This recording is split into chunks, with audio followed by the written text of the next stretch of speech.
You've seen it before. Someone walks into the room and acts like they're already above you, not louder, not smarter, just certain that they matter more, certain that you need to impress them, and without realizing it, most people accept that invisible pressure. They start adjusting their tone, choosing their words carefully, trying to prove something that was never questioned until that moment.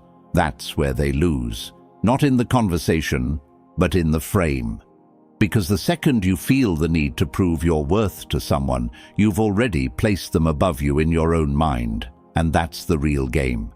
It's not about intelligence, status, or success. It's about who controls the psychological frame. People who act superior understand one thing very well. If they can make you react, they control you. A small smirk, a dismissive comment, a subtle interruption.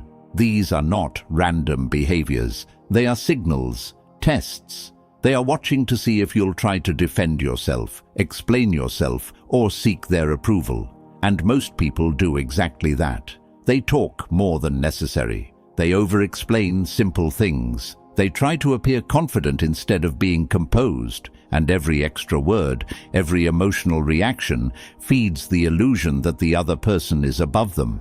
But here's what almost nobody notices. The people who act superior are often the most dependent on attention, dependent on reaction, dependent on others playing along with their silent script. Strip away your reaction and their entire structure begins to crack. That's why the most dangerous move is not aggression, it's not confrontation, it's control. The ability to stay still when someone expects movement. The ability to remain calm when someone tries to provoke you. The ability to say less when others are trying too hard.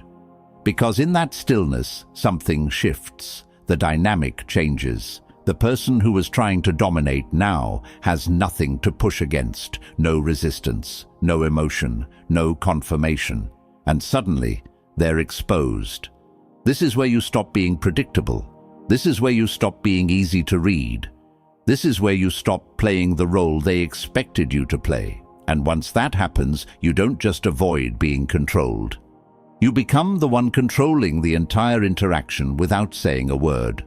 That's the shift most people never reach. But once you see it, you can't unsee it.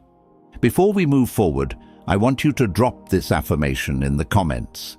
I never prove myself. Number 1. Ego as a psychological weakness.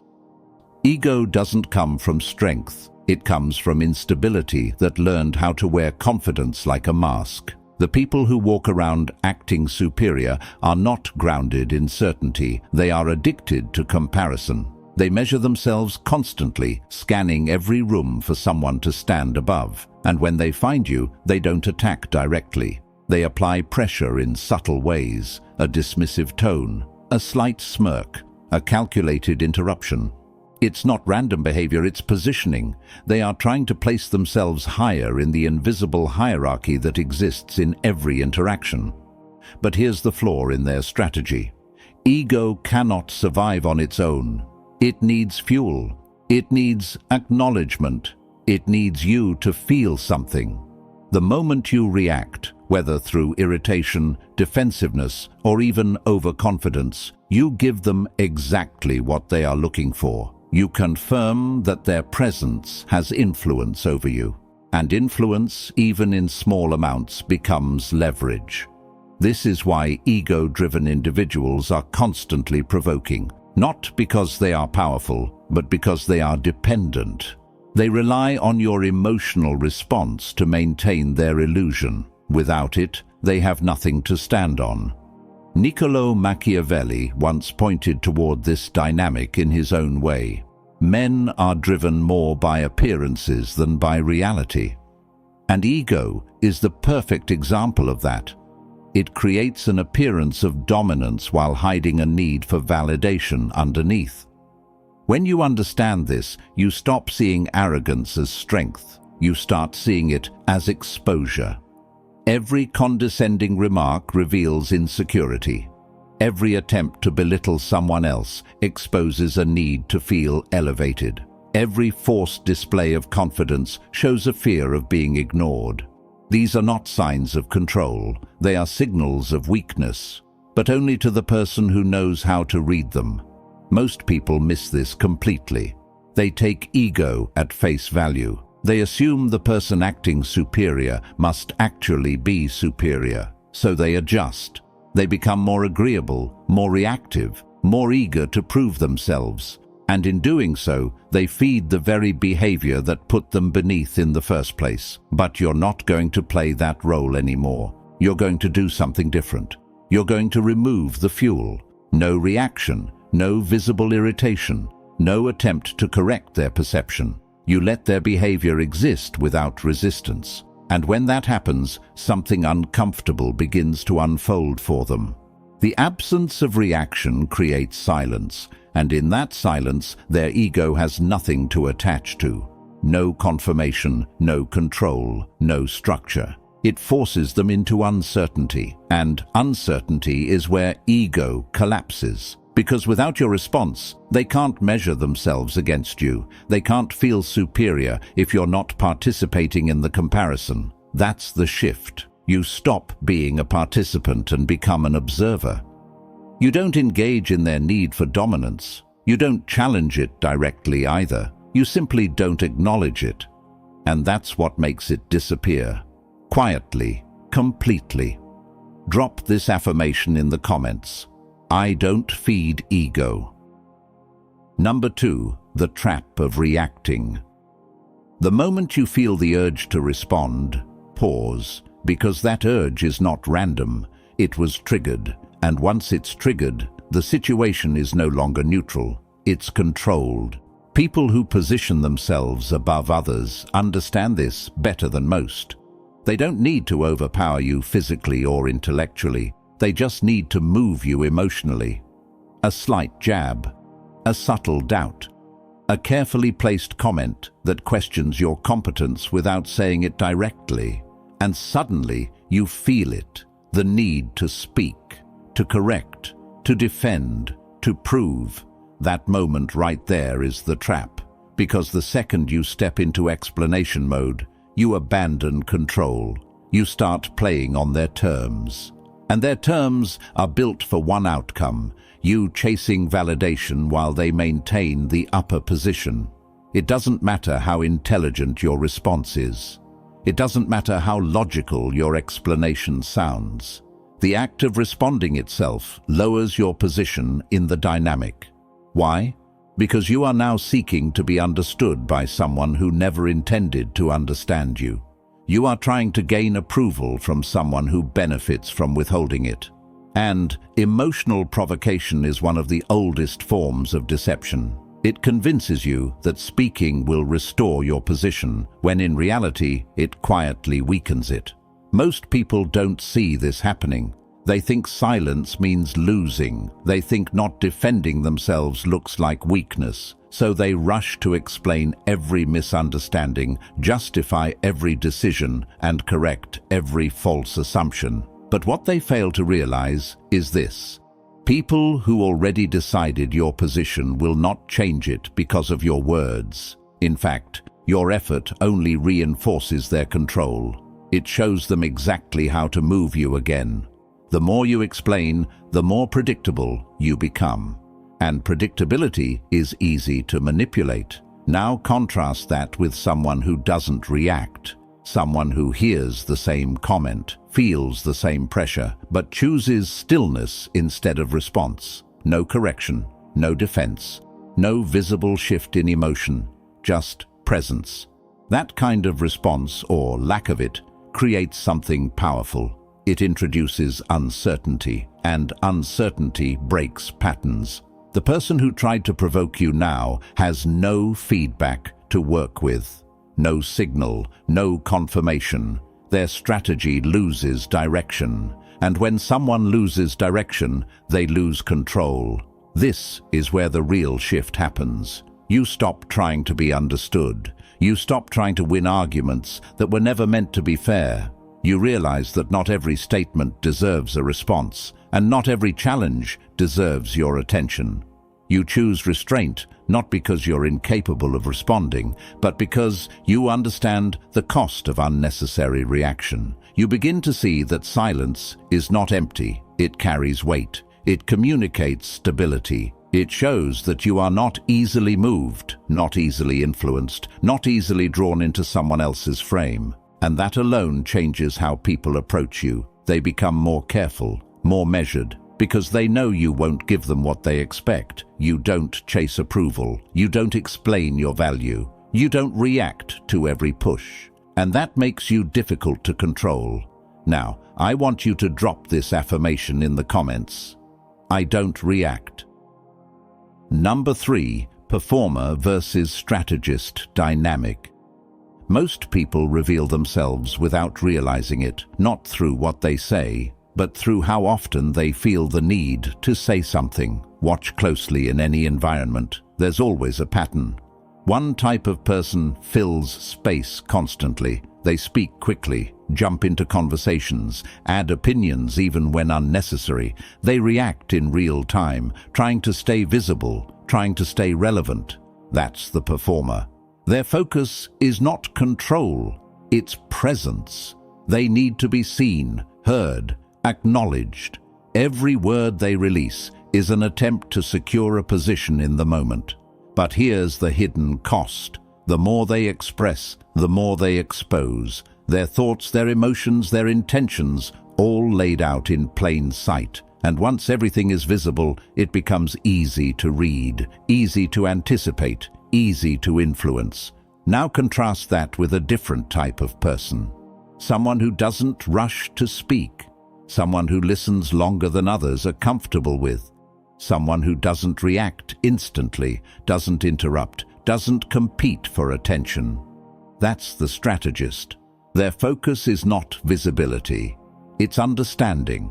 They let others talk. They let others reveal patterns, habits, weaknesses. While the performer is trying to shape the room, the strategist is studying it. This difference changes everything, because control doesn't come from being the most active voice. It comes from being the most aware presence. Niccolò Machiavelli once implied this through his observations of power. Wise men say little and observe much.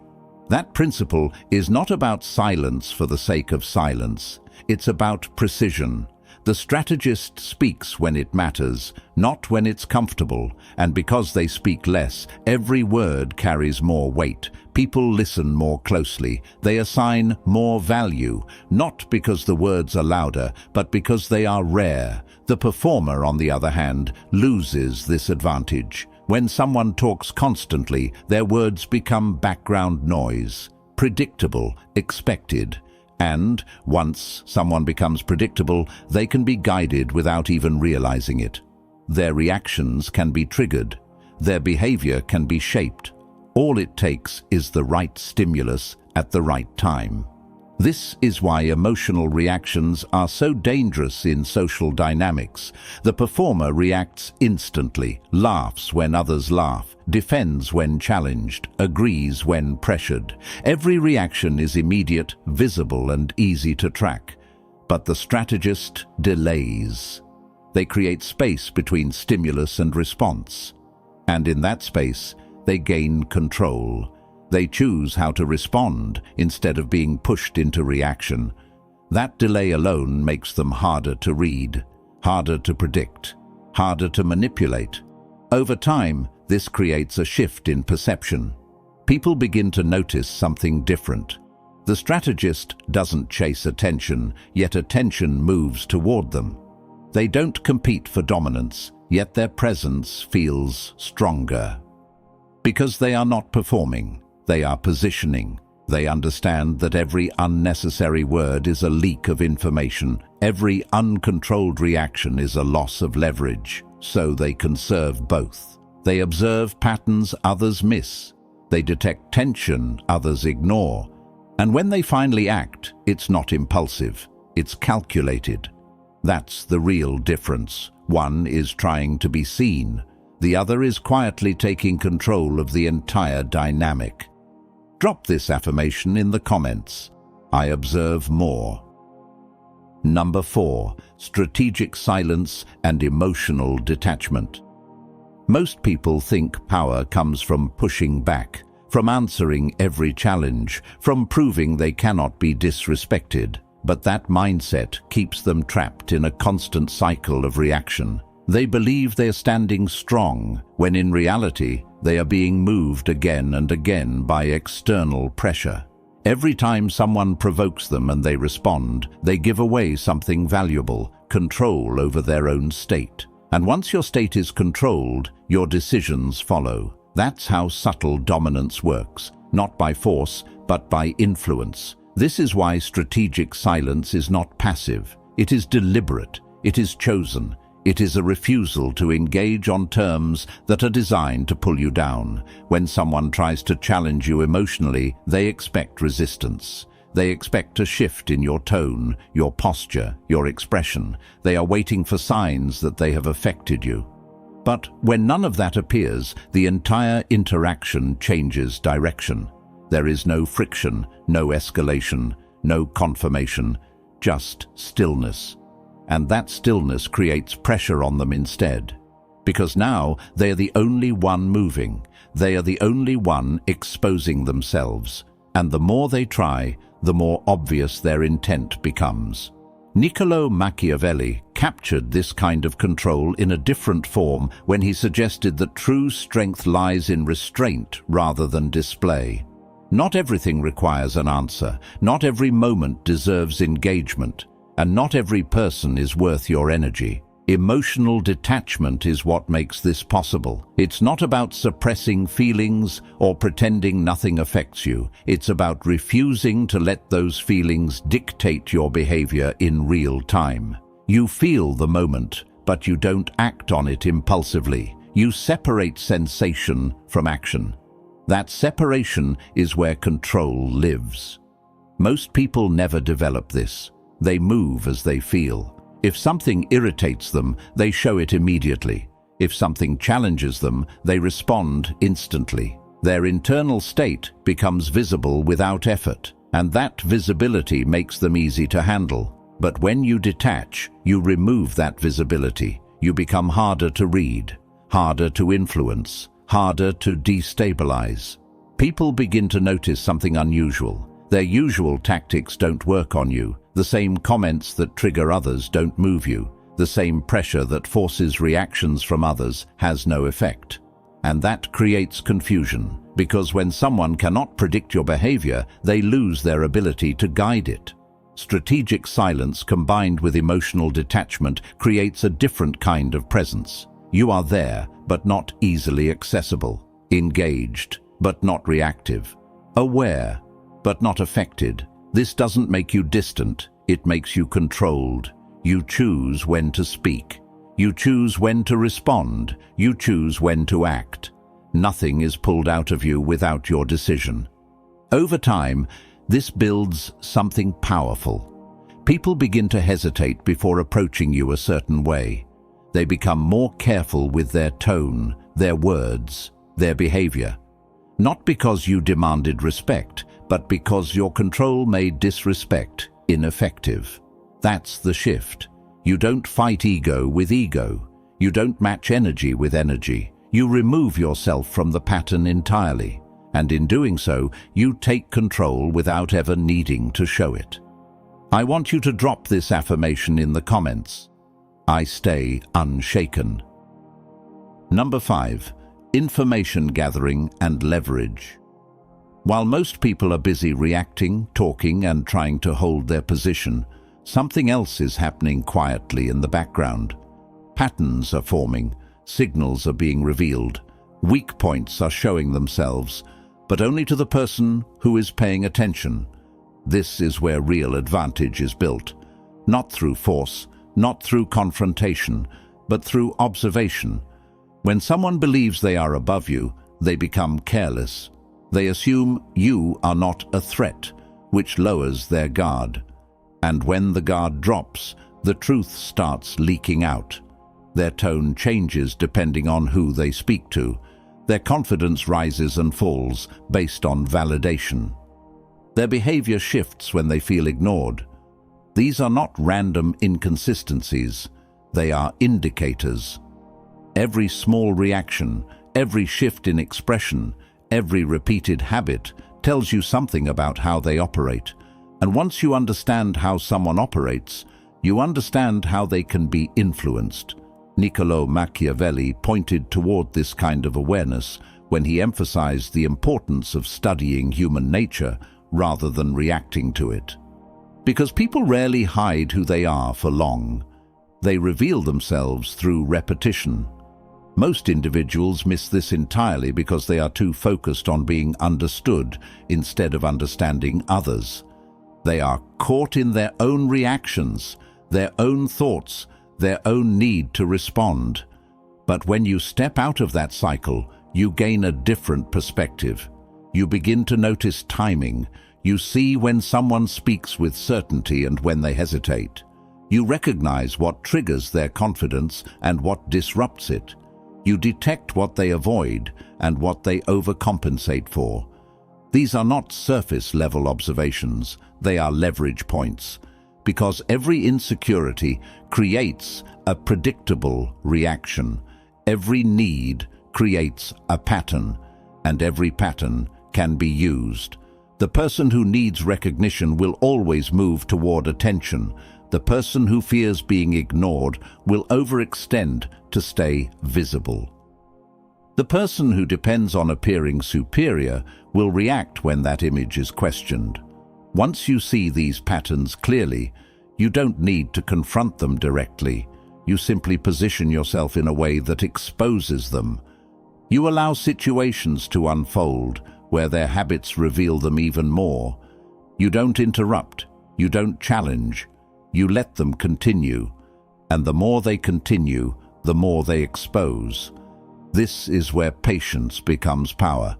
Because leverage is not created instantly, it is built over time. Every interaction adds data. Every moment adds clarity. And while they believe they are in control of the situation, they are actually giving you everything you need. Information becomes your advantage. Not because you use it aggressively, but because you hold it quietly. You understand what moves them, what unsettles them, what they rely on, and that understanding changes how you respond. You no longer react randomly. You act with intention. You choose moments carefully. You decide when to engage and when to remain still.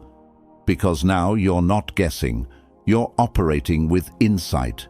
And insight is what separates control from reaction. Over time, this creates a silent shift in power. The person who once seemed dominant begins to feel uncertain, not because you challenge them, but because they can no longer predict you while you can read them clearly. That imbalance is where control forms. You don't need to announce it. You don't need to display it. You simply hold it, quietly, precisely, and that's what makes it dangerous. Number 6. Being underestimated as an advantage. Most people fear being underestimated. They feel the need to correct it immediately. The moment someone doubts them, overlooks them, or assumes they're less capable, they rush to change that perception. They speak more, show more, reveal more. They try to prove their intelligence, their skill, their value, but in doing that, they give away one of the most powerful positions you can hold, being unseen.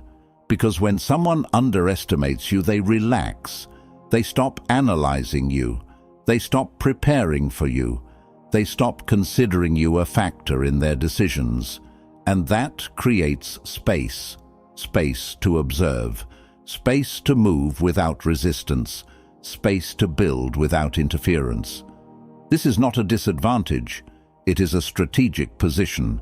Niccolò Machiavelli understood this principle when he emphasized that appearing less threatening can be more effective than appearing strong, because visible strength invites opposition. But quiet presence goes unnoticed until it's too late to respond. When you are underestimated, people reveal more around you. They speak freely. They act naturally. They drop the guarded behavior they would normally maintain around someone they consider equal or superior. And in that relaxed state, they expose patterns, intentions, and weaknesses without realizing it. Most people never get access to this level of visibility because they are too focused on being recognized. They want acknowledgement. They want respect. They want to be seen as capable immediately. But recognition comes with attention, and attention brings scrutiny. The more visible you become, the more others evaluate you, challenge you, and adjust their behavior around you. That reduces your ability to move freely. But when you allow yourself to be underestimated, you remove that pressure. You operate without being watched closely. You gather information without being questioned. You position yourself without being resisted. This is where patience becomes essential, because the urge to prove yourself doesn't disappear. It has to be controlled. There will be moments where you feel the need to show what you know, to correct someone's false assumption, to demonstrate your capability. But acting on that urge too early destroys the advantage. Timing matters. The reveal matters. If you show everything at the beginning, you leave nothing for later. But if you hold back, if you stay composed and let others maintain their assumptions, you create a delayed impact. And delayed impact is far more powerful than immediate validation. Because when the moment finally comes, when you choose to act, speak, or demonstrate, there is contrast. The same people who dismissed you are now forced to reassess you, and that shift is stronger than anything you could have forced through explanation. It creates respect without asking for it. It creates attention without chasing it.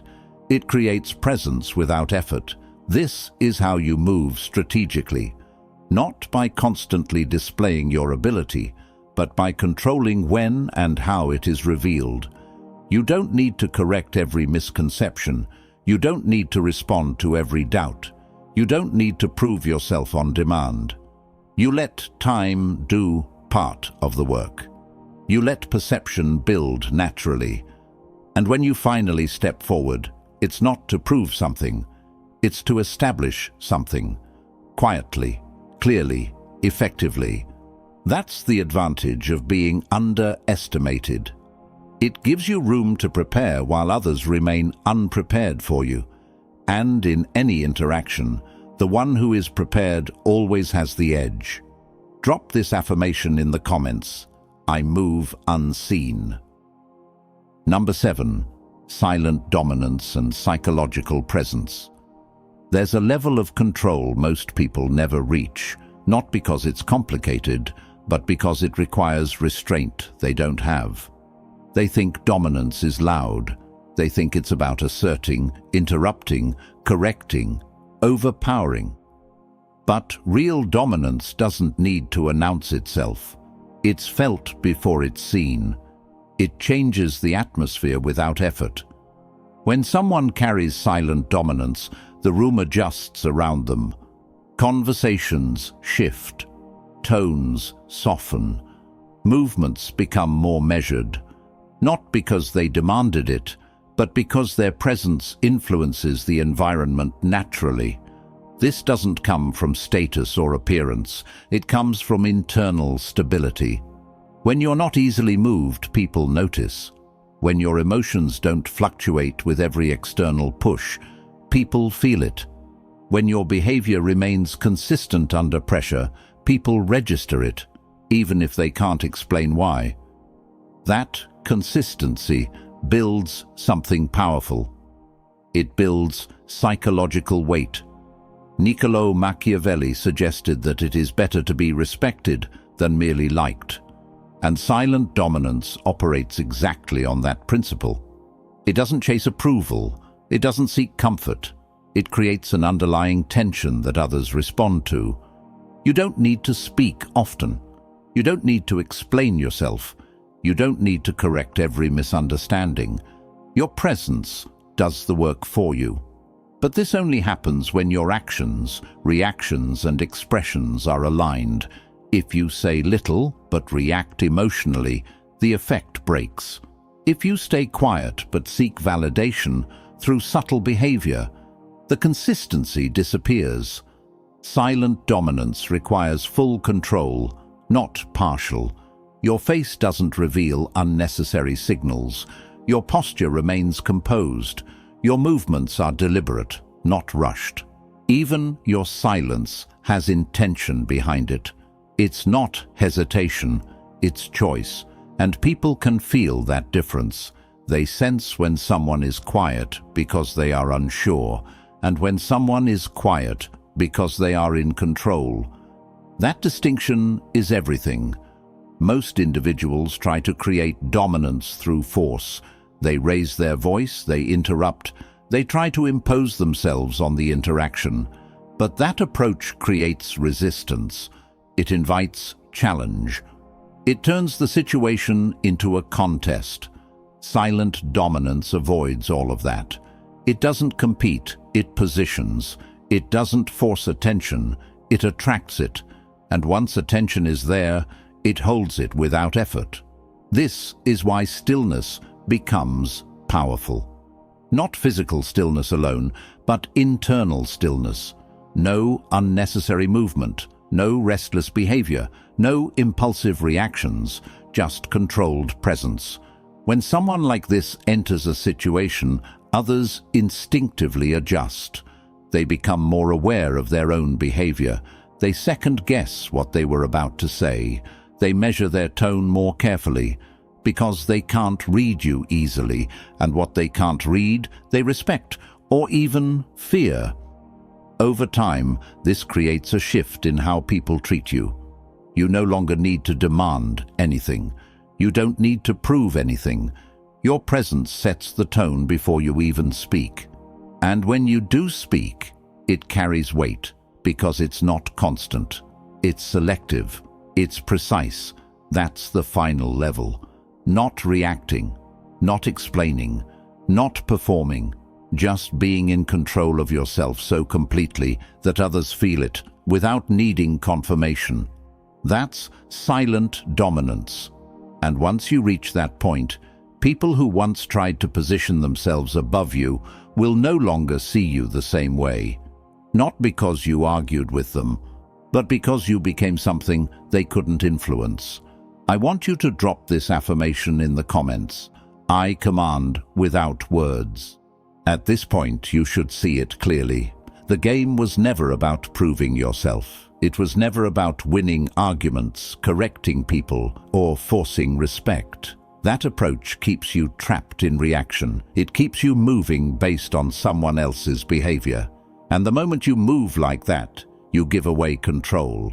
What you've learned here is different. You've learned to step out of that cycle completely, to stop feeding ego, to stop reacting on impulse, to observe instead of perform, to stay silent when others expect noise, to gather information while others expose themselves, to use underestimation as an advantage instead of seeing it as an insult, and most importantly, to build a presence that doesn't need validation to exist. This is not about becoming cold for no reason. This is about becoming precise, controlled, intentional. You choose when to speak. You choose when to act. You choose what deserves your energy. And that choice alone separates you from most people, because most people don't choose, they react. Now here's what will happen if you actually apply this. People who once tried to dominate you will start hesitating. They won't know how to approach you the same way. Their usual tactics will stop working. And when someone loses their ability to influence you, they lose their position over you. That's when the dynamic shifts. Quietly, without conflict, without confrontation, just a change in control. But none of this works if you only understand it. It works when you live it, when you hold your reactions, when you stay composed under pressure, when you refuse to explain yourself unnecessarily. That's where the real transformation happens. So if this shifted your perspective even slightly, don't just watch and move on. Apply it. Test it. Notice the difference. And if you're serious about building this kind of control, make sure you like this video, share it with someone who still reacts too much, and subscribe to the channel for more strategies like this.